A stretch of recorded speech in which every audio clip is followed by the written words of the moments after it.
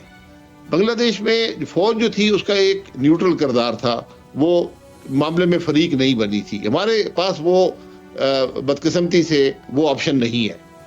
تو اس لیے آج آپ کو جو معاملات طے کرنے ہیں سب سے پہلے آئین کے اندر رہیں. آئین سے باہر گئے پھر اس کی کوئی حد نہیں ہے. جب بھی ہم ماضی میں آئین سے باہر گئے ہیں 10 سال کا عرصہ میں لگا ہے, واپس آنے میں 10 یا اس سے بھی زیادہ, اور اس میں ملک کا نقصان ہی ہوتا ہے. آئین کے اندر رہیں, راستہ ڈھونڈیں. راستہ اگر آپ کی نیت ملک کے معاملات ہوں تو راستہ بہت آسان ہے. اگر آپ کی نیت اپنی کرسی اپنے طاقت کو محفوظ کرنا ہے تو پھر راستہ ناممکن ہے. اس بات کا احساس کر لیں. بنگلہ دیش ماڈل پاکستان میں نہیں چلے گا. یہاں پر جو عوام کے اندر جو خلیج پیدا ہو گئے, جو صوبوں کے اندر جو معاملات ہیں وہ وہاں پر نہیں تھے. وہاں پر صرف ایک فوکس تھا کہ خالدہ ضیاء کی حکومت جو ہے وہ کرپٹ ہے, وہ چوری سے آئی ہے, وہ عوام سے حقوق چھین رہی ہے, تو اس وجہ سے اس کے خلاف ری ایکشن ہوا. یہاں پر اس سے معاملہ بہت بڑا ہے. یہاں پر معاملہ جو ہے وہ سیاسی بھی ہے, معاملہ صوبوں کی خود مختاری کا بھی ہے, معاملہ جو یہاں پر دیگر جو قانون سے باہر ہم عمل کرتے ہیں. اب ذرا اکنامی کی بات کرتے ہیں کہ 2 سال میں ظاہر کچھ بیٹرمنٹ تو آئی ہے, کچھ ہمارے نمبرز ٹھیک ہوئے ہیں, اکانومی نے بیٹر پرفارم کیا ہے, انفلیشن نیچے آئی ہے. اب اس تمام سینیریو کو اگر ہم دیکھیں یا انویسٹمنٹ کا جو ہے وہ سلسلہ شروع ہوا, اب اس تمام سینیریو کو اگر ہم دیکھیں تو اس کو کنسولیڈیٹ بھی کرنا ہے. تو آپ کے پاس جو فارمولا ہے, آپ یہی کہتے ہیں کہ وہ ایک یونٹی گورنمنٹ بنا دیں تاکہ یہ کنسولیڈیٹ ہو, کیونکہ جو کچھ بھی فار دا ٹائم بینگ اگر ہمیں گینز ملے ہیں وہ سارے کے سارے ویسٹ ہو جائیں گے. تو جو مجھے آپ کی بات سے تاثر مل رہا ہے وہ یہی مل رہا ہے کہ بیسکلی اگر آپ نے کچھ اچیو بھی کر لیا ہے تو یہ سسٹینیبل نہیں ہے. سسٹینیبلٹی کے لیے آپ کو دوبارہ پولیٹیکل ڈائلاگ کی طرف جانا پڑے گا یا یہ راستہ نکالنا پڑے گا جو اس وقت ہوا ہے. اب جس طرح ہم 26ویں ترمیم بھی پاس کرا کے ہٹیں, تو اب جو مسئلہ تو آپ خود وزیر اعظم رہے ہیں, آپ کو پتا ہے کہ وفاق اور صوبوں کے پاس جو اس وقت وسائل ہیں یا جتنا پیسہ صوبوں کو چلا گیا ہے, تو صوبوں سے کیوں بات نہیں کی جا سکتی کہ اس وقت وفاق کی پوزیشن صرف چند کلومیٹر تک ہی رہ گئی ہے اور وفاق کی فائنینشیل پوزیشن اتنی اسٹرانگ نہیں ہے, صوبوں کے پاس پیسے زیادہ ہیں. تو اس پر ری نیگوسیشن کیوں نہیں ہو سکتی, دوبارہ بات کیوں نہیں ہو سکتی کہ آپ اپنے اس مسئلے سے نکلنے کے لیے کچھ صوبوں سے بھی کنسیشن لیں؟ اور ذرا مجھے یہ بتائیے گا کہ آپ انرجی منسٹر بھی رہے ہیں, اب جو ہمارے سامنے یہ انرجی والا کرائسس اور یہ سب چیزیں ہیں, یہ کس طرح سسٹین کرے گا؟ میں نے ساری چیزیں آپ کے سامنے ایک سوال کی صورت میں رکھ دی ہیں, یور ٹیک آن. دیکھیں, بنیادی بات یہ ہے کہ ایک تو آپ کسی غلط فہمی میں مت رہیں, اس 2 سال میں کوئی بہتری نہیں آئی ہے. عمران خان نے ایک بہت بڑی خرابی پیدا کی تھی, وہ خرابی کچھ حد تک دور ہوئی ہے, بہتری نہیں آئی ہے. اگر ان 2 سالوں میں ایک حکومت ہوتی جس کے عوام کا مینڈیٹ ہوتا, ملک میں نفاق نہ ہوتا, تو آج حالات بہت بہتر ہوتے. اس لیے کسی غلط فہمی میں نہ رہیں, یہاں کوئی پالیسی نہیں آئی, کوئی انویسٹمنٹ کا کلائمیٹ بہتر نہیں ہوا.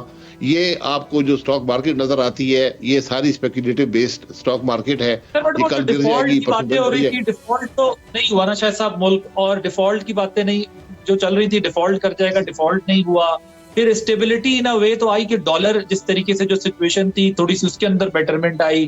پھر انویسٹمنٹ کے لیے کم از کم لوگ تو آئے ہیں, ایک انیشیٹ تو کر رہے ہیں لوگ. اب وہ میچور کس طرح ہوتی ہے, that make sense.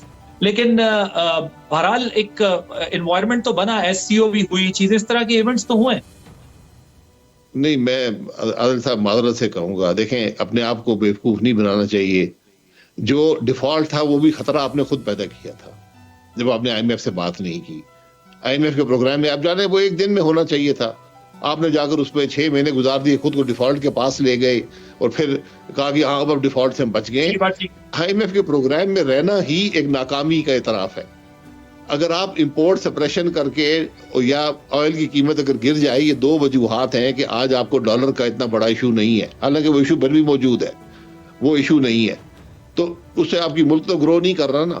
Investment climate کی کیا حالت ہے میں آپ کو کہنے کے قابل نہیں ہوں, کیونکہ یہ اس سے کہنے سے مزید کوئی اور سن رہا ہو وہ کہیں گے کہ یہ کیا لوگ باتیں کر رہے ہیں. لیکن ہمارا انویسٹمنٹ کلائمیٹ اچھا نہیں ہے, یہاں سے آج فلائٹ آف کیپٹل ہے, بہت زیادہ پیسہ ملک سے باہر جا رہا ہے, یہ سب جانتے ہیں, لیکن ہم پھر بھی اپنی آنکھیں بند کیے ہوئے ہیں. اس لیے یہ قطعاً کوئی یہاں پر کسی قسم کی پرفارمنس نہ اس حکومت کی ہے نہ اسے پچھلی حکومت کی ہے. ان باتوں کو ایک طرف رکھ دیں, اب آگے کی بات کریں. جو معاملے ہیں صوبوں کے, میں یہی کہہ رہا ہوں, آپ کے معاملات اتنے گمبھیر ہیں, اتنے کمپلیکس ہیں کہ آج آپ کو مکمل اصلاحات چاہیے ملک کے اندر, جس میں آپ نے ایک صوبے اور وفاق کا جو تعلق ہے, جو این ایف سی ایوارڈ کا ہے یا دیگر تعلق ہے, اس کو آپ کو ریویو کرنا ہوگا صوبوں کے ساتھ بیٹھ کے.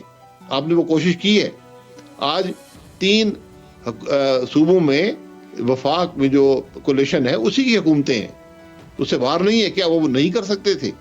تو اس ساری چیز کو آج نہ صلاحیت ہے نہ سوچ ہے. تو آپ کو معاملے کو آئین کے اندر لانا ہوگا, آئین کے مطابق کرنا ہوگا, پھر آگے آپ نے بڑھانا ہے. آج آپ اس طرح بالکل نہیں چل سکتے, آپ کا ملک نہیں چلے گا. اس بات کا احساس آپ کو ہونا چاہیے کہ آج یہ لوگ اگر سڑکوں میں نہ بھی ہوتے, حکومت کو یہ جو خطرہ ہے سڑک سے یہ نہ بھی ہوتا, اس کے علاوہ بھی آپ کی سوچ آج یہ ہونی چاہیے تھی کہ ہمیں ملک سے نفاق کر کے ملک کے حالات کو بہتر کرنا ہے, ملک کے نظام کو بہتر کرنا ہے اور ملک کو ترقی دینی ہے. یہ چیزیں آج نہیں ہو رہی, اس بات کو بالکل کلیئرلی سمجھ لیں. سر, یہ جو بھی انرجی کا کرائسس ہے, ظاہر گیس کی بھی ابھی شارٹیج ہو جائے گی, لوگوں کو بڑا پرابلم ہوتا ہے, کھانے پینے کے مسائل ہوتے ہیں, بہت سارے ایشوز آتے ہیں. اب کیا یہ سب کچھ بجلی پہ شفٹ ہو سکتا ہے؟ یہ سب ایسا کوئی پلان بھی کبھی آپ کے سامنے آیا ہے کہ یہ کس طریقے سے تمام چیزیں ہو سکتی ہیں اور یہ کتنا اپلیکیبل ہوگا؟ یہ سب کچھ اس طرح سے ہو سکتا ہے کہ آپ گیس کی جگہ الیکٹریسٹی سے کام چلائیں؟ دیکھیں, بات یہ ہے کہ آپ نہ ایشوز کو سمجھتے ہیں نہ ان کو حل کرنے کی کوشش کرتے ہیں. ہم ہمیشہ کوئی موجزانہ حل نکالتے ہیں, موجزانہ حل نہیں ہے. آپ کا مسئلہ انرجی کا 2 وجوہات کی بنا پر ہے. ایک, آپ کو روپیہ بہت کمزور ہو گیا, 100 روپے کا روپیہ آج 285 پہ ہے. انرجی ڈالروں میں آتی ہے تو وہ 2.25 گنا تو وہیں پہ وہ بڑھ گیا, یعنی 3 گنا تو بجلی یا گیس کی قیمت وہیں پہ بڑھ گئی.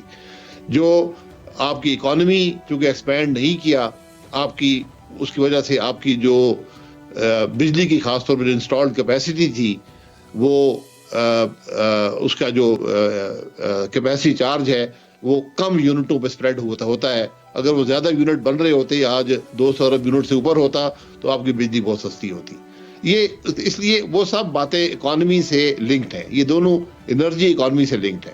آپ کی جو گیس کا ایشو ہے, آپ کو گیس کی پرائس ریکوری کرنی پڑے گی, یہ اس کے علاوہ آپ کے پاس کوئی طریقہ نہیں ہے.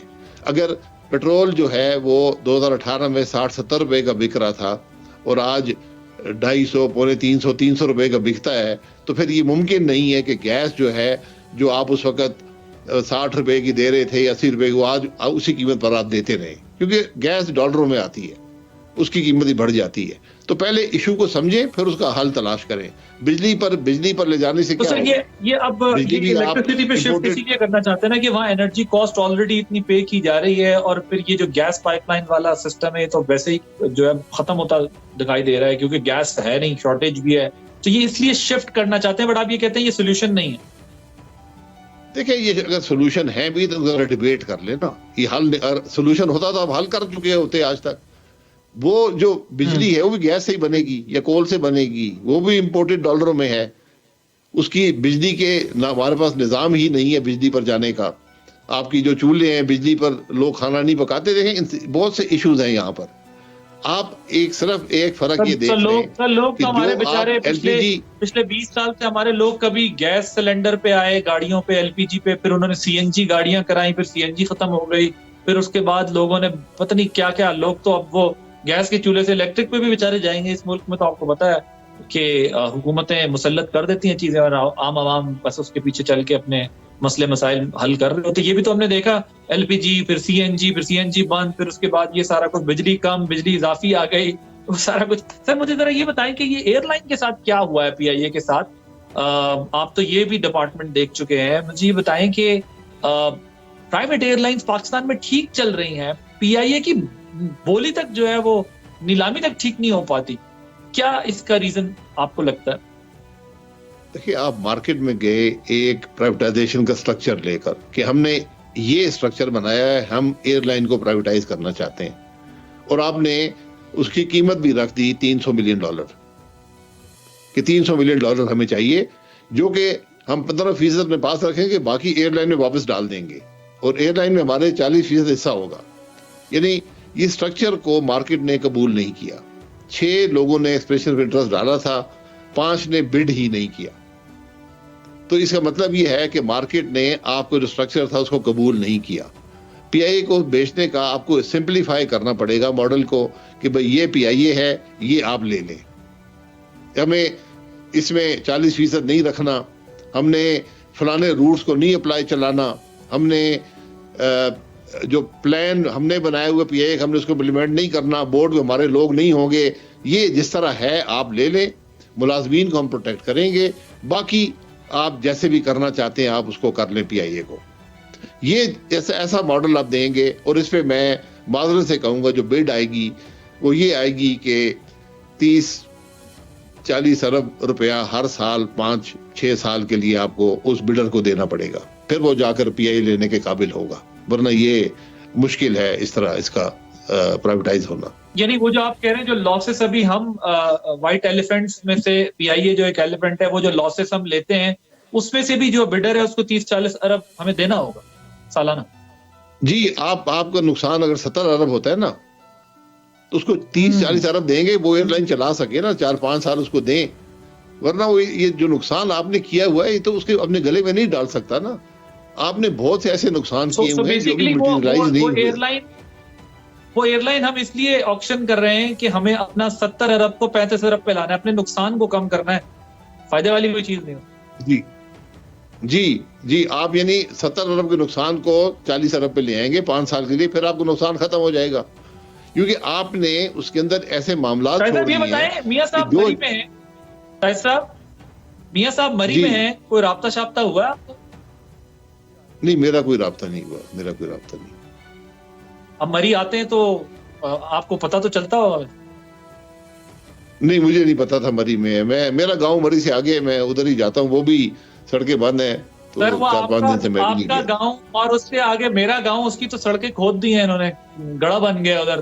جی, میرے گاؤں اور آپ کے گاؤں کے درمیان مری اور آباد کا رورل جو ہے وہ تو اس گڑھے کے پاس کھڑا ہوا ہے ابھی. یہ ہماری آج سوچ ہے ہمارے ملک کے اندر کہ ہم ملک اس طرح چلائیں گے, کھڈے کھود کر. جی, اور شاہد صاحب غالباً شاید ان کو اندازہ نہیں ہے وہاں کی انتظامیہ کو کہ وہ ایک روڈ نہیں تھا, وہ آپ کے گاؤں کا روڈ نہیں ہے, بلکہ وہ آزاد کشمیر اور ایبٹ آباد رورل سارا جس کا ریلائنس ہے مری سے ہوتے ہوئے وہ اسلام آباد آتے ہیں, وہ شہر سے نہیں جا سکتے, اور ان تینوں ایریاز کو وہ کنیکٹ کرتا ہے. اور اس کو جو ہے وہاں ایک گڑھا کھود کر جو ہے وہ پورا کا پورا, اگر آپ روکنا تھا تو آپ روک لیتے تو بھی شاید افسوس نہ ہوتا, لیکن روک بھی نہ سکے, لوگ ادھر آ گئے اور اتنا بڑا گڑھا جو ہے وہ کھود دیا ہے. تو امید کرتے ہیں یہ مین سڑکیں تھیں جو پاکستان کو مظفر آباد سے ملاتی ہیں. یہ دو مین سڑکیں ہیں جو پاکستان کو مظفر آباد سے ملاتی ہیں, دونوں کاٹ دی گئی. جی right, thank you so much Shahid صاحب for giving your precious time. Shahid Khaqan Abbasi صاحب فارمر پاکستان عوام پاکستان پارٹی کے سربراہ ہم سے بات کر رہے تھے. معاملہ یہ ہے کہ صورتحال واقعی اس نہج پہ پہنچ چکی ہے جہاں پر ایک طرف اگر یہ کہتے ہیں کہ ہمیں ڈو اور ڈائی کرنا ہے, جو سڑکوں کے اوپر احتجاج کر رہے ہیں, تو ہماری ریاست کو بھی یہ فیصلہ کرنا ہے کہ کیا وہ اپنی ریٹ اسٹیبلش کرتے ہیں. حکومت کو یہ فیصلہ کرنا ہے کہ کیا وہ ایڈمنسٹریشن چلا سکتے ہیں, کیونکہ اگر آپ نے معاملے کو افہام و تفہیم سے حل کرنا تھا تو وہ ڈائلاگ کا ٹائم جو ہے وہ گزر چکا ہے. اب حکومت کو اگر رہنا ہے تو حکومت کی طرح بیہیو اور ریئیکٹ کرنا ہوگا, ادروائز ڈی چوک کے اوپر جو ہے وہ لوگ اسی طرح کے ہنگامے کرتے رہیں گے. عادل عباسی کو اجازت دیجیے, اللہ حافظ.